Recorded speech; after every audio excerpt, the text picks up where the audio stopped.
Hannibal Barca lived from 247 to 183 BCE. And if you've heard of him, you probably think of him as the guy who rode several elephants into Italy. However, there is a lot more to Hannibal's life than his fabled crossing of the Alps. Hamilcar might sound like something Harry Hamlin drives around in, but it was actually the name of Hannibal's father, Hamilcar Barca, who was a great general during the First Punic War. Also known as Barcas, Hamilcar fought on the side of Carthage against Rome in the 240s BCE. Though he never lost a battle himself, Carthage ultimately lost the battles over Sicily. Hamilcar was in poor spirits when he returned home to his young son, Hannibal. And when he looked at the young boy, he saw what so many fathers see in their sons, an opportunity to get revenge on his enemies. From that point on, he raised Hannibal to be both a great general and the sworn enemy of Rome. After the First Punic War, which took place from about 264 to 241 BCE, Hamilcar Barca wasn't quite ready to give up just because Carthage surrendered. The crux of his plan was to take his troops over to Spain, where Carthage had well-established colonies. Once there, he would draw upon Spanish manpower to build a new army capable of destroying Rome. At this point, Hannibal was just a plucky young man who begged his dad to go to work with him. Hamilcar obliged, but only after his son allegedly swore over an altar in the temple of Baal that he would always be the enemy of Rome. Well, it was at least something they could share. Young Hannibal was off to war and spent his remaining childhood in Spain. Hannibal became as Spanish as he was Carthaginian, if not more so. Hamilcar was slain in battle when Hannibal was 20, which put his brother-in-law, General Hasdrubal, in charge of the army. When Hasdrubal was killed about 5 years later, Hannibal, at just 25 years old, was named the leader of the Carthaginian army. Although he was young, Hannibal was well respected by his army. He was known for having a relatively peaceful tenure, and the diverse group of men he led never attempted to overthrow him. He was also kind to the animals, like elephants and horses, that he used in battle. A sling is basically just a rope that was used to hurl a rock at enemies. But its effectiveness shouldn't be underestimated. After all, it is the weapon that David used to slay Goliath. More importantly, the most skilled slingers were more accurate and had greater range than their archer counterparts, making them a crucial part of any ancient army. Hannibal, in particular, used them to great effect in his battles against the Romans. The most skilled slingers in the ancient world were from the Balearic Islands in the western Mediterranean. Trained from childhood, Balearic slingers wore a spare sling as a headband, carried a pouch of missiles on their side, and utilized 3 different sizes of slings for different ranges. When Hannibal marched on Italy, he brought at least 1,000 of these Balearic slingers with him.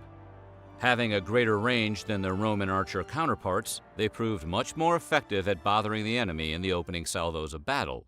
Getting from Spain to Italy involved traveling through the territory of the Gauls, who were Celtic tribes that were typically less than friendly. Before he began his march, Hannibal had sent envoys to the tribes to try and win them over. They had some success, including a potential alliance with the Boii and Insubris of the Po River Valley in northern Italy. In western Gaul, which is today southern France, things didn't go quite as well, and the presence of Hannibal's massive army was not welcomed by the locals. Hannibal assembled the chieftains and won them over with gifts, allowing his team mostly safe passage to the Rhone River. It was there that he encountered his first resistance. The Volcae tribe had assembled to meet him on the eastern banks, but Hannibal was able to use superior tactics to rout them. But he wasn't in the clear yet. Hannibal's team met resistance in the Alps from the powerful Elbraj Celts. During the first battle, Hannibal noticed the Elbraj only occupied their outposts during the day and returned to their villages at night. He sent his troops under cover of darkness to occupy the outposts and ambush the Celts when they arrived in the morning. The Elbraj would later set their own ambush using guides from a neighboring tribe that pretended to ally with Hannibal. Suspicious of the guides, Hannibal put his cavalry and baggage at the front of the column, which largely managed to slip past the ambush. Hannibal's infantry was engaged in some heavy fighting, with boulders being hurled down on them from above, but they too managed to get through. After that, Hannibal's main enemy would be the Alps themselves, until he reached Italian soil. When Hannibal arrived in northern Italy with a massive army and battle-ready elephants, he looked like he was ready to kick some serious ass. And since everyone likes to get with the winning team, the Gallic tribes of the area, namely the Boii and Insubris, decided they would join up with the Carthaginian army. It wasn't really a huge change for them. They hated Rome anyway, so this likely just looked like a good opportunity to get out from under the Roman jackboot. The Gauls were a big get for Hannibal. Despite being defeated by Rome just a few years earlier, they had a reputation for being fearsome warriors. And they weren't the only ones to jump on board. The more Hannibal won, the more Gallic tribes joined him.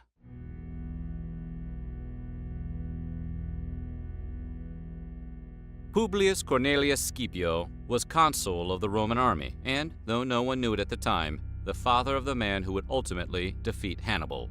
He allegedly wanted to beat Hannibal and get the war over with. So at the Battle of Ticinus, he charged in with his cavalry. It turned out to be a stupid move, and it ultimately led to his defeat at the hands of the Carthaginian forces.